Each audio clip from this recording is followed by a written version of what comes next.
মনের একটা কষ্ট থেকেই আমি এমপি প্রার্থী হয়েছি। আমি কখনো বয়স্ক ভাতা পাইনি, আমি কখনো সরকারি সুযোগ সুবিধা পাইনি। আমি যদি জয়ী হই, আমি যদি এমপি হই, জয়লাভ করি, তাহলে আমার মতো আর কাউকে সুবিধা বঞ্চিত হতে দেব না। এমনটা বলেছেন ভিক্ষুক মনসুর।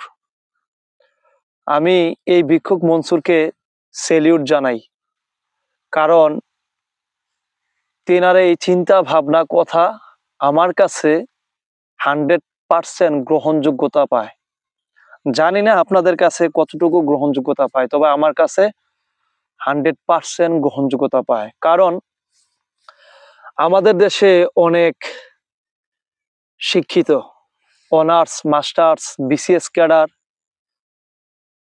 অনেক হাই প্রোফাইলধারী ব্যক্তি, এলিট শ্রেণীর ব্যক্তি, শিল্পপতি, কোটি টাকার মালিক, আন্তর্জাতিক মানের শিল্পপতি, রাজনীতিবিদ, তাদেরও এমন চিন্তা ভাবনা কাজ করে না। তাদের মধ্য থেকে অনেকের এমন চিন্তা ভাবনা কাজ করে যারা কিনা এই দেশটাকে লুটপাট করে কোটি টাকা পাচার করে বহির্বিশ্বে নিজেদের নামে ব্যবসা প্রতিষ্ঠান, শিল্প কলকারখানা, অট্টালিকা তৈরি করে নিজেদের ছেলে মেয়েদেরকে পাচ্ছের অক্সফোর্ড খ্যাত ঢাকা ইউনিভার্সিটিতে পড়ালেখা করায় না, তারা পড়ালেখা করায় বাইরের কোনো ইউনিভার্সিটিতে। তারা এই দেশের জন্য কিছুই করে না, শুধু এই দেশ থেকে নিয়ে যায়, শুধু ভোগ আর ভোগ করে। তো মনসুর আলীর যে চিন্তা ভাবনা, তেনার চিন্তা ভাবনা থেকে যদি একটা কথা বলতে যাই, আসলে ভোগেই সুখ নয়, ভোগেই সুখ নয়, ত্যাগেই প্রকৃত সুখ। ভোগেই সুখ নয়, ত্যাগেই প্রকৃত সুখ।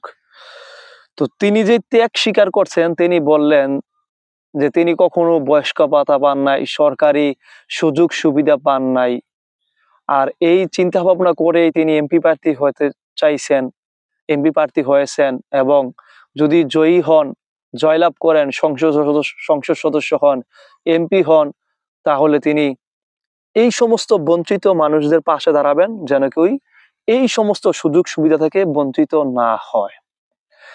জানি না তিনি এমপি হবেন কিনা, জানি না তিনি এমপি হওয়ার পরে এমন কাজকর্ম বাস্তবে ঘটাবেন কিনা, প্রয়োগ করবেন কিনা, বাস্তবায়িত করবেন কিনা। তিনি এখন পর্যন্ত যে চিন্তাধারা লালন করছেন ভোকে, তেনার চিন্তা ধারণা গুলাকে আমরা এপ্রিসিয়েট করা দরকার, সাপোর্ট করা দরকার, সমর্থন দেওয়া দরকার, তেনার পাশে দাঁড়ানোর দরকার,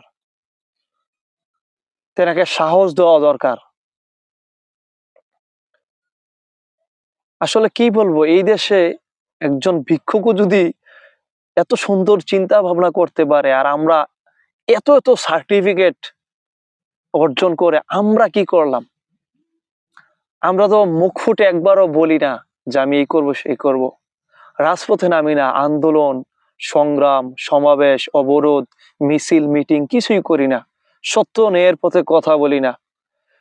তিনি যে এমপি প্রার্থী হয়েছেন, তিনি কিন্তু একটা বার্তা দিয়েছেন। তিনি আর আসন, জানি না তিনি কোন আসন থেকে দাঁড়িয়েছেন, আসলে ওই যে নিউজের স্ক্রিনশট আপনাদেরকে দেখালাম, আবারও দেখাচ্ছি, এটার মধ্যে আসলে বিস্তারিত কমেন্ট এরকম কোনো কিছু পাই নাই, বিস্তারিত কমেন্ট অনেক কিছু থাকে না, এরকম কোনো কিছু পাই নাই, তবে হয়তো দাঁড়িয়েছেন। তো তিনি যে একটা বার্তা দিয়েছেন, একটা মেসেজ দিয়েছেন জাতিকে, এবং তিনি যে আসনে এমপি প্রার্থী হয়েছেন, তিনার ওই আসনের বাকি প্রতিদ্বন্দ্বী প্রার্থীদেরকেও কিন্তু তিনি এই মেসেজটা সরাসরি দিয়েছেন, তাদের মনে অ্যাটাক করেছেন। তিনারাও এখন ওই কাজগুলো করুক আর না করুক, তিনারা কিন্তু তিনাদের সমাবেশে প্রোগ্রামে ওই কথাগুলো বলতে হবে যে আমরা এগুলো করব, আর সেটা বলাতে বাধ্য করেছেন কিন্তু এই ভিক্ষুক মনসুর। তো সকলে ভিডিওটা শেয়ার করবেন। এই সমস্ত চিন্তা ভাবনা যারা লালন করে ভোগে, তাদেরকে সেলিউট করা দরকার। হোক সে ভিক্ষুক, সে তো দেশের একজন নাগরিক, তার অধিকার আছে সংসদে যাওয়ার, পার্লামেন্টে যাওয়ার। সেই লাল সবুজের বুকে জন্ম নিয়েছে, সেই লাল সবুজের পতাকার বুকে জন্ম নিয়েছে, তার এই অধিকার, অথরিটি, রাইটস, ক্ষমতা আছে। তাকে এদেশের জনগণ, এদেশের পার্লামেন্ট, এদেশের লাল সবুজের পতাকায় মানচিত্র দিয়েছে। সে এমপি হতে পারে, সমস্যা নাই, এমপি প্রার্থী হতে পারে। হিরো আলম এমপি প্রার্থী হয় না? কোনো সমস্যা আছে? নাই। তাহলে ভিক্ষুক মনসুর হতে পারে তিনার যেই ধ্যান ধারণা এপ্রিসিয়েট করার মতো। তো আমরা সকলে তিনাকে সাপোর্ট করব। আর ভালো লাগলে ভিডিওটা শেয়ার করবেন। আসসালামু আলাইকুম।